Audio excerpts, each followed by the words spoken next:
Hello, this is HookedByHappenstance, and I'm Kendra, and this is Makes Monday, episode something, 50-something, Oddments. We are currently in Scraptember, as I am lovingly referring to it as, which is the month of September, where I try and do daily work on my scrap projects and post progress on Instagram. With that in mind, every podcast, Makes Monday episode, what have you, this month is going to have a name that refers to a synonym for scrap. So today's word of the week that we are going to discuss is the term oddments. Firstly, I will point out that the lighting might be a little weird. I had a headache earlier and I just can't do any more light than this. And there's probably some weird reflections behind me, but I cannot for the life of me find the foot for my tripod. So you are precariously balanced on yarn and like a board and things. So I hope you feel really cozy over there. You're sitting on yellow and green yarn, in case you're curious. And it's all acrylic, also, in case you're curious. And it's box number 5, in case you like to watch Let Peachlet Pick. Okay, with all of that being said, our word for the week is oddment.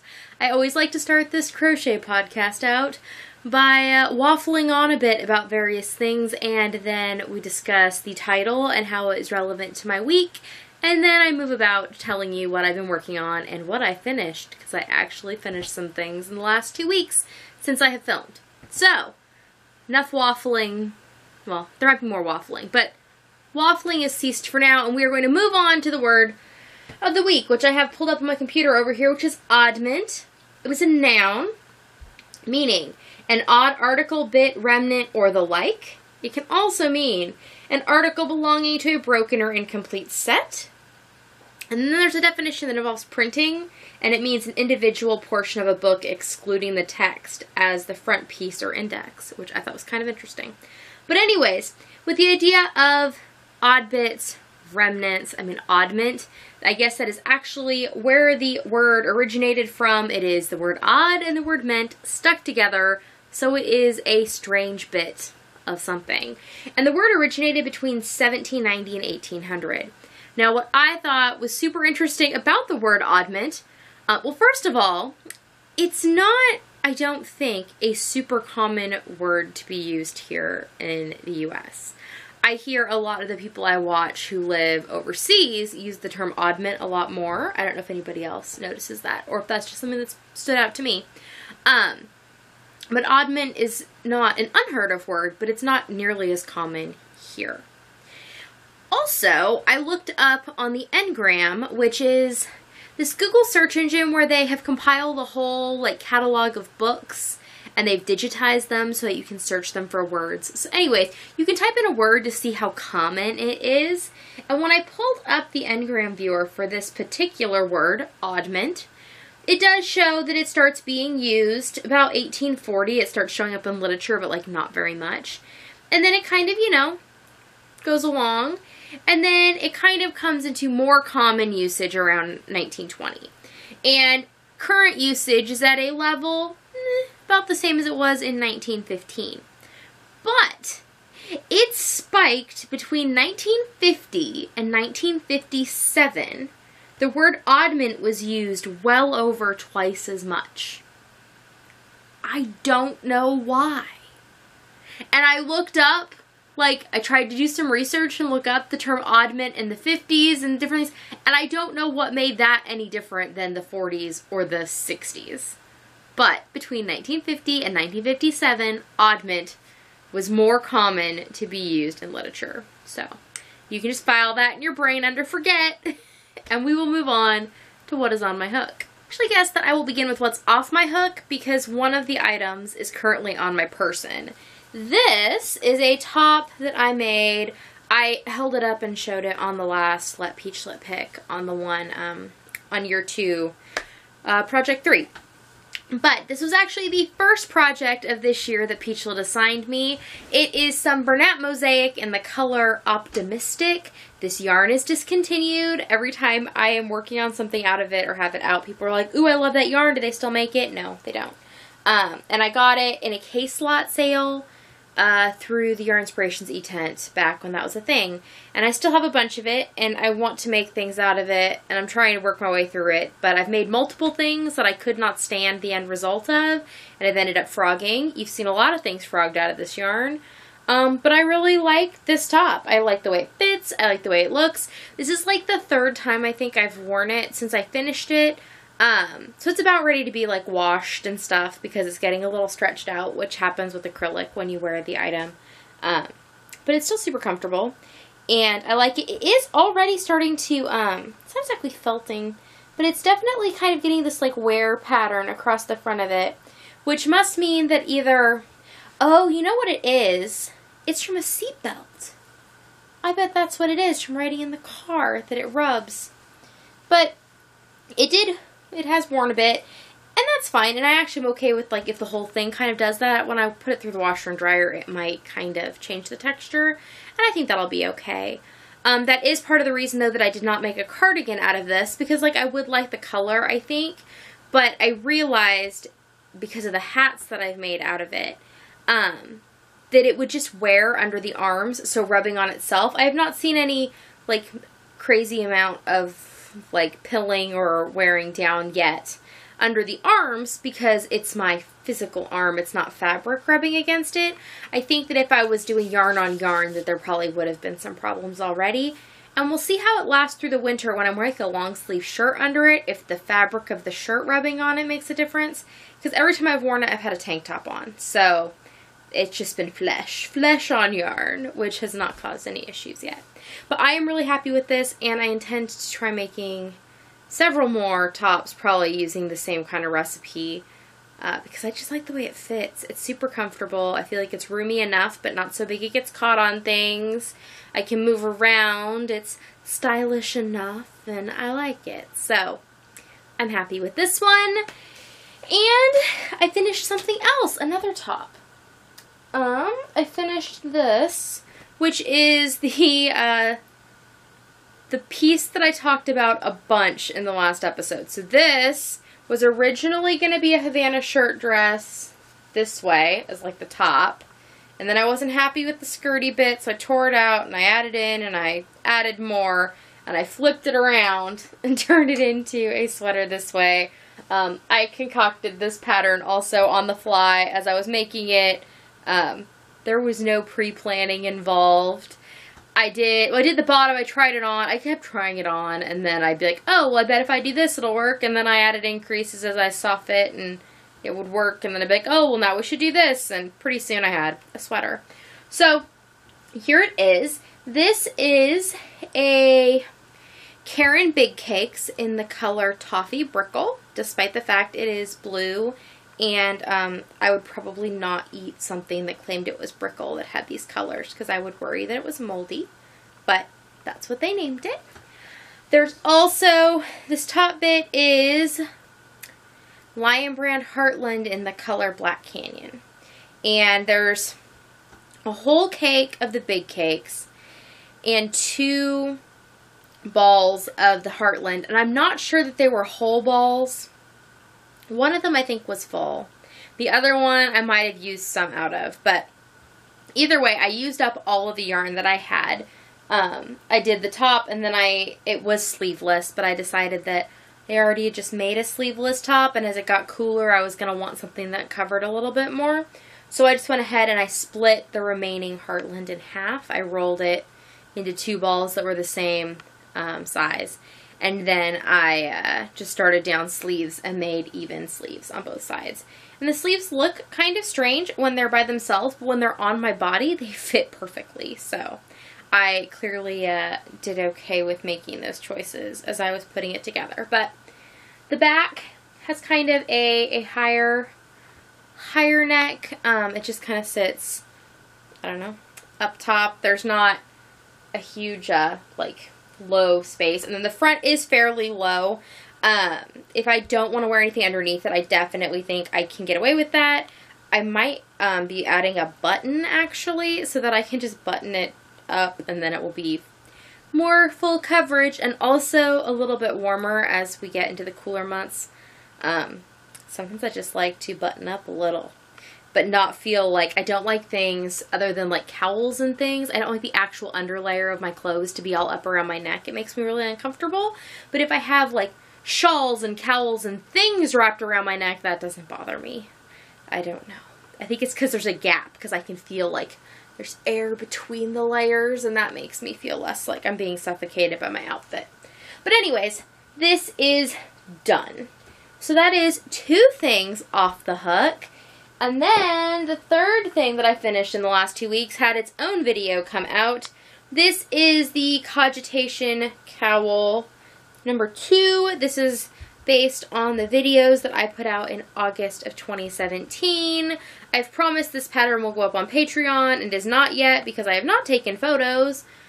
But the weather has finally cleared up here. We had like 2 weeks of rain, which was lovely from a rain standpoint. It was real wonky from a weather standpoint, because it would like seem like a nice day and then we would just downpour all of a sudden.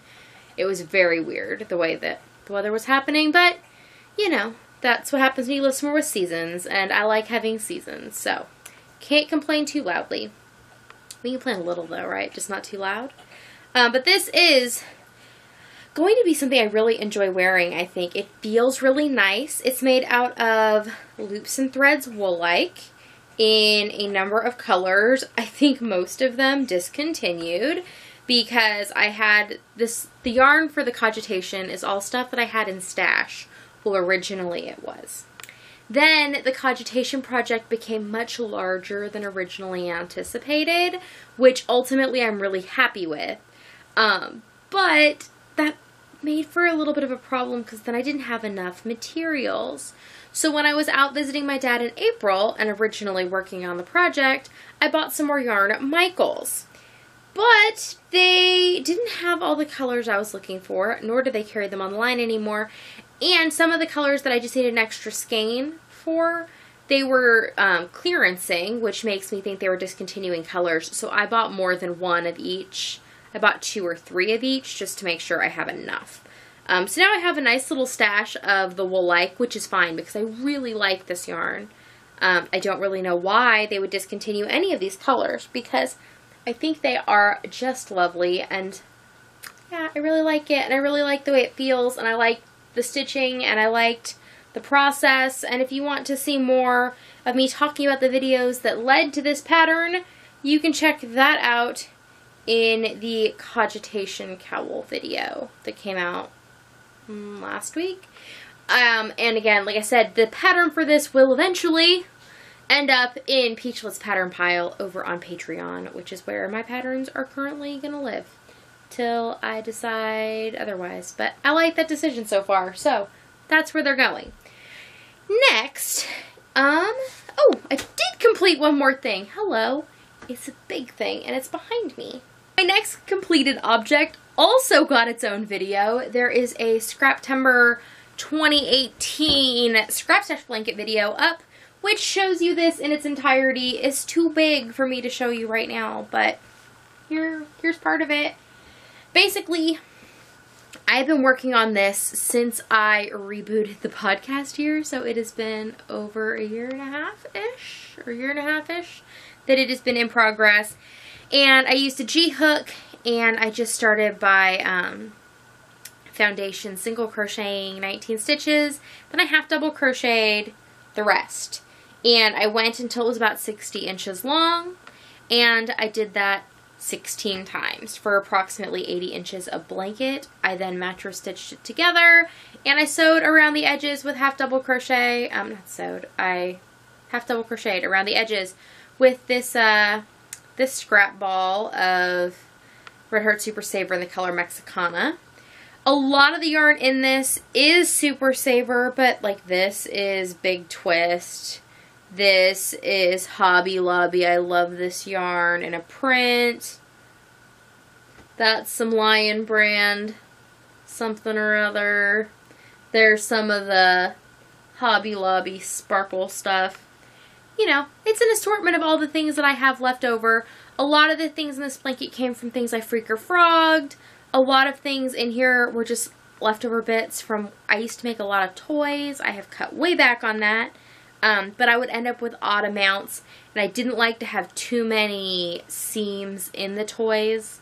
Like, there's some that's like okay, but there's a point where it's like, there's just too many places where this could come apart, and I didn't like that for sale. So there's just a really interesting assortment of yarn in this, and like I was just kind of pointing out, I know what most of it is. I know what a lot of it came from, or some other project I made with the same yarns. So that's really cool for me. I'm looking forward to it getting to be just a skoonch cooler so that I can use it. But thankfully, I told you, we had like that period of rain. And so that was also falling during when I started sewing the strips together. Thankfully, I mean, well, I would not have done the finishing on this project had it not gotten cooler. Because to finish it, I had to have it like on my person while I sewed the strips together. And it would have just been too hot until recently. But it was nice working on this blanket because it's in strips. It's basically like making a scarf many times over. Like a super simple, completely mindless scarf. I know that I worked on plenty of strips for this in like VKNs or things where I would be talking to people. So I was not at all paying attention to what I was doing. But that was an easy thing to work on. Because there's no patterning. And I would work on it too. I tended to keep a scrap of this, like, you know, in my bag when I'd be in the car and stuff. It was good for just picking up whenever I needed something to work on and not think about it. And it was completely portable the whole time till I actually got to the point where I turned it into a blanket. Now, what I did notice, the strips were not all the same length when I sewed them together. There's a picture of it on my Instagram. So what I ended up doing was I just picked up along the edge because that's how the scraps were already put together. And I just made the pieces that needed to be longer, and I frogged back a little on the ones that were too long to make everything a common length. Because I just didn't worry about it too much while I was making them. And I do think that that was the best way to go about it because it was just faster to do it at the end than to have been like constantly counting and worrying, because part of the point of this project was to not have to count, worry, and like be stressed out about things. It was a completely mindless project that I could only feel good about doing because I was using stuff that was otherwise not being utilized at all. So that was kind of nice. It's kind of like when it's really exciting when you make a meal that's completely made out of leftovers and it still tastes delicious and you're like, hey, I'm amazing. Well, I took leftover yarn and made a delicious blanket. So, okie dokie. I'm going to put this back on my chair and then we'll look at what is currently on my hook. So currently on my hook, Peachlet picked another project for me after I finished the top that I'm wearing. And she picked the black, whites, and browns acrylics. And so I decided to make myself a new cardigan. It's attached to many balls of yarn right now, and I've switched bags, so they're a little all over the place. I need to discombobulate them when I actually sit down to work on this, which I haven't in a couple of days. But this is going to be another Reminisce sweater, which is a pattern by Heidi May of the Velvet Acorn, and so I am actually using an interesting technique for this. As far as deciding the color striping, I'm doing black every other color, and this is Red Heart with Love. And then I'm filling in with other things that I had in that drawer, and I'm trying to use scraps, so like balls that are partials. I'm trying not to crack into any new skeins. And so this is a Red Heart in the color Buff. This is like the lighter brown color. The label for this one's been gone forever. This is Natura, I think. I don't know. It's a yarn that doesn't exist anymore. And then this is some Gray with Love, the color Pewter. And the black is some Red Heart with Love in black. So I'm going through the color progression. So black, light brown, black, dark brown, black, light gray, black, dark gray. And it'll just go that way. I actually think I have a few different shades that I've considered, like this is the light brown, this is a dark brown. And I'm just going to go that way till I'm done with the sweater. But the way that I am figuring out how many stripes of each color to use is by using a dice. So I roll the dice for each stripe, and then I do that many like rows of a given color, and then I roll the dice again, and then I do that one, and I just go that way. So the stripes are going to be not consistent, but it's fun. And it's fun for me because I don't know what I'm going to come up with. I don't know what it's going to look like. I don't know what the next thing is going to be. I don't know if I'm going to be in for 6 rows of the same color, or if it's like, ooh, it's just one. Well, that's a short little blip. So like, here's a 1. Yeah, so I've been enjoying that. We'll see how long it takes me. I now have a couple of sweaters on the go, but I want a bunch of cardigans for the winter, so there's probably more cardigans coming in my future. And as I have already figured out that I like those patterns from Heidi May at the Velvet Acorn, I'm kind of just using those. I might make up some on my own at some point, but I'm not really worried about that right now since I have some that I know fit. I'm just going to lather, rinse, and repeat patterns. So I have a number of sweaters that I like the fit of. Now with that one, I did do some mathing because the pattern I'm using, I didn't meet gauge with the yarns I had. And so I futzed around and figured out basically I'm just using a smaller size than I actually need. That way I can still use the numbers because my numbers are just that same pattern but increased. So it is nice. I still am able to follow the pattern. It's just like I am not an extra small, which I think is what I'm following, but that's how different my numbers were. Extra small? Maybe small? I don't know. Either way, I am substantially larger than the size that I'm using the numbers for. So that is on my hook, and Peachlet's staying on me to kind of get it done, but every time I look at it, she does remind me it's scrap timber and I should maybe work on something that's more scrappy. But that cardigan is still scrap related because I'm trying to use up the odd bits of acrylic and the colors that she suggested. The other thing that is currently on my hook is this blanket that I started the other day. It is started out of scrap, and I am not sure whether or not I'm going to finish it, honestly. It's just a round blanket. I made a green and red and like beige one before. What I just did is at the increases, I did a front post double crochet, and that way there's no thinking, there's no round end. I'm doing this in a spiral, so it's continuous, and you go 1 stitch in every stitch till you get to the front post, and you know that's your increase. You put a normal stitch in and a front post stitch, and then you keep going, and so every round is just naturally increasing on its own. I started this project because I needed something to work on in the car, and I didn't have anything small enough because all of the scrap projects I have are huge and or striped, so they have like so many skeins of yarn that need to come with them. And so I just grabbed a few of the scrap balls that I had kind of already pulled out in a rainbow order, and I just threw them in a bag and I started working on this. However, since I started this, I finished up my scrap stash blanket and realized how many scraps I still have left, and that I probably have enough to do an entire scrap stash blanket again, in the same style as the one I already made. And I kind of told Steve that I might make one for him. I said, would you like one that matched? He's like, of course. So I might just start another one of those, and then I would have 2, and they'd be like twinsies. But they'd look nothing alike. But I think that might be what I end up doing. So for now, this is just kind of hanging out. If I feel some great, like I'm not working on anything else in the round right now, so I might just keep this around, and if I feel some great desire, I'll pull it out. I don't need these scraps yet, obviously. I have more than enough other scraps to work with, so this is probably just going to hang out. I'll work on my other ones, and I'll either cannibalize this for that blanket, or I'll decide I'm going to finish this.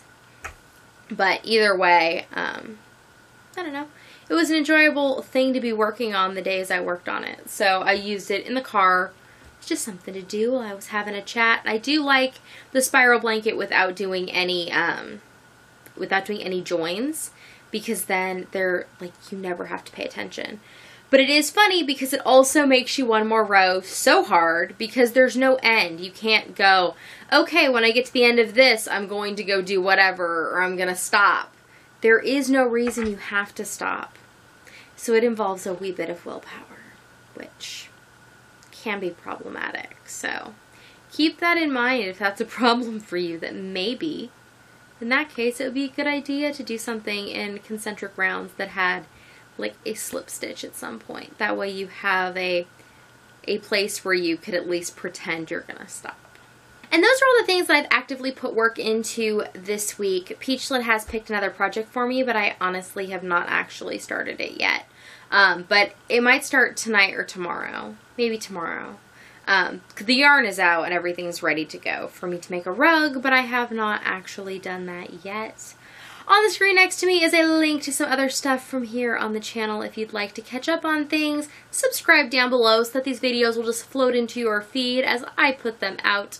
And there's also a link in the description to my Patreon and my online shop if you'd like to see. There's a bunch of fun, like science back to school bags in the shop, and also there's a bunch of stuff coming out for the fall. And I will see you all next time. Bye!